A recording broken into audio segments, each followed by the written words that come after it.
ఈరోజు మా పాణ్యం నియోజకవర్గంలోని 16 వార్డులకు ఈ 16 వార్డులు కార్పొరేషన్లో విలీనమైనప్పటి నుంచి కూడా తాగునీటి సమస్య విపరీతంగా ఉంది.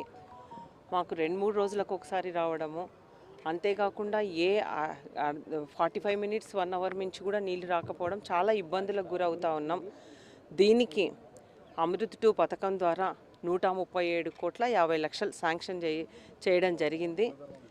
ఇది గత ప్రభుత్వంలో చూశారు మీరు, భూమి పూజ చేశారు. కానీ అంటే సెంట్రల్ గవర్నమెంట్ 60%, స్టేట్ గవర్నమెంట్ 40% నిధులతో ఈ స్కీమ్ అమలు అవుతూ ఉంది.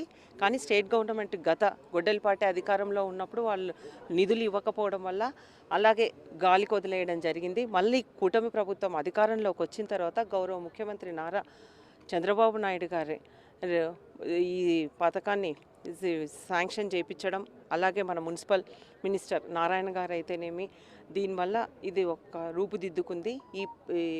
దీనికి టెండర్లు పూర్తయి ఈరోజు మనకి జిందాల్ వాళ్ళకి అప్పచెప్పడం జరిగింది. అతి త్వరలోనే దీని కాలపరిమితి 2 సంవత్సరాలు ఉన్నప్పటికీ 18 నెలల్లోనే పూర్తి చేస్తామని కూడా చెప్పడం జరిగింది.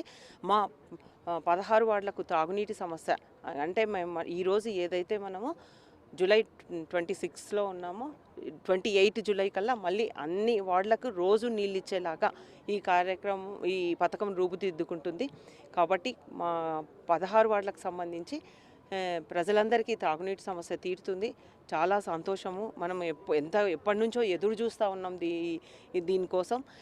దీనికి ఇంకా అదనంగా అంటే కొన్ని ట్యాంకులు కూడా ఏర్పాటు చేయాల్సింది. దానికి కూడా మళ్ళీ మినిస్టర్ గారి దృష్టికి కూడా తీసుకెళ్లడం జరిగింది. మళ్ళీ దాదాపు 35 కోట్లు శాంక్షన్ చేయించినట్లయితే మనం ఏదైతే వాటర్ హెచ్ఎన్ఎస్ఎస్ నుంచి తీసుకొని అక్కడి నుంచి పంప్ చేసుకుంటామో దానికి తగినంత స్టోరేజ్ చేసుకోవడానికి ట్యాంకులు ఏర్పాటు చేయడానికి కూడా ఇంకా అదనంగా అమౌంట్ కూడా శాంక్షన్ చేసి ఈ 16 వార్డులకు తాగునీటి సమస్య లేకుండా చేస్తామని కూడా ఈ సందర్భంగా తెలియజేస్తున్నాను. Thank you.